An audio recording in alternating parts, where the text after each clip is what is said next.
नमस्कार। तो यह जो फोटो आप देख रहे हो, यह फोटो बहुत सारी चीजों के ऊपर से पर्दा उठाने वाला है। तो चलिए जानने की कोशिश करते हैं कि आखिर इस फोटो के पीछे कौन से राज छिपे हुए हैं और हमारे देश के अंदर किस तरीके के ग्रुप्स एक्टिव है। तो यह जो आर्टिकल है यह क्लैरियन का आर्टिकल है और इसमें आप पढ़ सकते हो, केजरीवाल, अखिलेश, तेजस्वी अटेंड जामियात ईद मिलन। अब ये कोई नॉर्मल सा ईद मिलन नहीं है। आपको लग रहा होगा ये नॉर्मल सा कोई ईद मिलन है, इसमें कौन सी बड़ी बात है। ये कोई नॉर्मल सा ईद मिलन नहीं है। यह जो ईद मिलन रखा गया है इसको ऑर्गेनाइज किया गया है अरशद मदानी के द्वारा, और यह जो अरशद मदानी है वह जामियत उलेमाए हिंद के प्रेसिडेंट है। और ये जामियत उलेमाए हिंद क्या है, अगर इसके बारे में मैं आपको डिटेल बताना शुरू करूं तो आपके होश उड़ने वाले हैं। बट उससे पहले एक और फोटो मैं आपके साथ शेयर करना चाहूंगा, और यह जो फोटो है वह है अखिलेश यादव की, समाजवादी पार्टी के लीडर, जो कि अहमदाबाद ब्लास्ट के कन्विक्ट के फादर भी हैं उनके साथ, और उनका नाम है सदाब अहमद।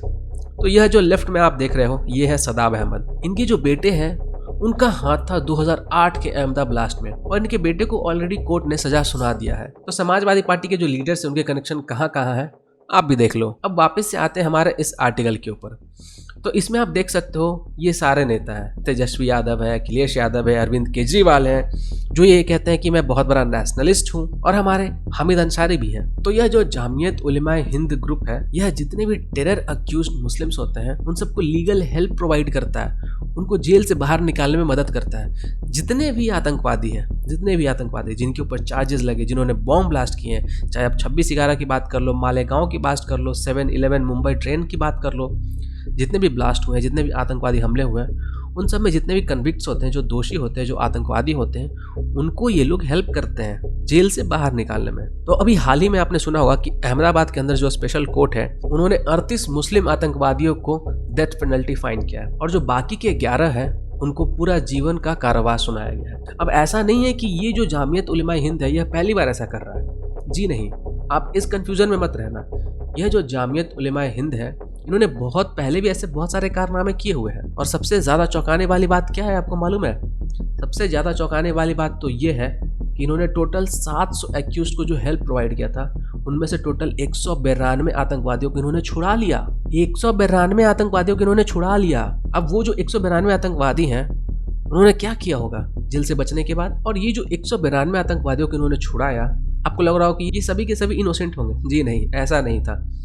जितने भी आतंकवादी छूटे उनमें से कुछ इसलिए छूटे क्योंकि इन्वेस्टिगेशन जो पुलिस के द्वारा की गई थी वो अधूरी रह गई थी, या तो एविडेंस कम पड़ गया था या फिर टेक्निकल प्रॉब्लम आ गई थी, इसी के कारण उनको छुड़ा लिया गया। वो कोई भी इनोसेंट नहीं थे। चाहे आप 7/11 मुंबई ट्रेन ब्लास्ट की बात कर लो, 2006 मालेगांव ब्लास्ट की बात कर लो, औरंगाबाद आर्म्स की बात कर लो, जितने भी आतंकवादी हमले हुए हैं इन सब में जितने भी कन्विक्ट्स हैं उन सबको ये लोग लीगल हेल्प प्रोवाइड करके उनको जेल से बाहर निकालने, उनके ऊपर जो सजाएं हैं उनको माफ करवाने का ये लोग काम करते हैं। आप यहाँ पे पढ़ सकते हैं, from Al Qaeda terrorist Lashkar Taiba to ISIS the clients of Jamiat Ulemae Hind. ISIS के टेररिस्ट हो, लश्कर तैयबा के टेररिस्ट हो, अल-कायदा के टेररिस्ट हो, ये सभी के सभी जामियत उलेमाए हिंद के क्लाइंट्स हैं। इन सभी आतंकवादियों को जामियत उलेमाए हिंद के लोग बचाने की कोशिश करते हैं और उनको बचा भी लेते हैं। 2013 में जामियत उलेमाए हिंद ने इंडियन मुजाहिदीन के टेररिस्ट मिर्जा हामियत बैग को लीगल हेल्प प्रोवाइड किया था, जिसने कि जर्मन बेकरी बॉम्ब ब्लास्ट भी करवाए थे, जिसको कि डेथ पेनल्टी दिया गया था पुणे कोर्ट के द्वारा, उसको भी उन्होंने लीगल हेल्प प्रोवाइड किया था। अब आप सोच सकते हैं इनके कनेक्शन कहाँ कहाँ है और इनके क्लाइंट्स कौन कौन है।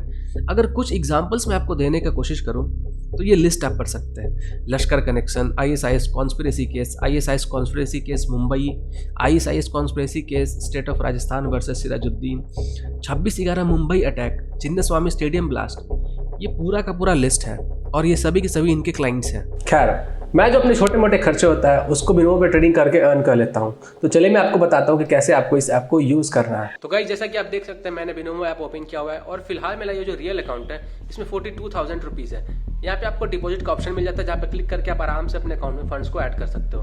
फंड्स को ऐड करने के लिए आपको ढेर सारे ऑप्शंस मिल जाते हैं, जैसे यहाँ पे फोन पे है, पेटीएम है, UPI है। तो यहाँ से आराम से अपने अकाउंट में फंड्स को ऐड कर सकते हो। चलिए मैं आपको बताता हूँ कि यहाँ पे आपको ट्रेडिंग कैसे करना है। ट्रेडिंग करने के लिए यहाँ पे सबसे पहले आपको अपना एसेट सिलेक्ट करना होगा, जो कि मैंने क्रिप्टो सिलेक्ट कर लिया है। उसके बाद आपको यहाँ पे इन्वेस्टमेंट सिलेक्ट करना होगा, जो कि मैंने 7,000 का सिलेक्ट कर लिया है। अब यहाँ पे आपको इस ग्राफ को प्रेडिक्ट करना होता है कि जो ग्राफ है वो ऊपर जाएगा या फिर नीचे जाएगा। तो फिलहाल मुझे लग रहा है कि जो ग्राफ है वो ऊपर जाएगा, तो मैं 7,000 ऊपर की ओर लगा देता हूँ।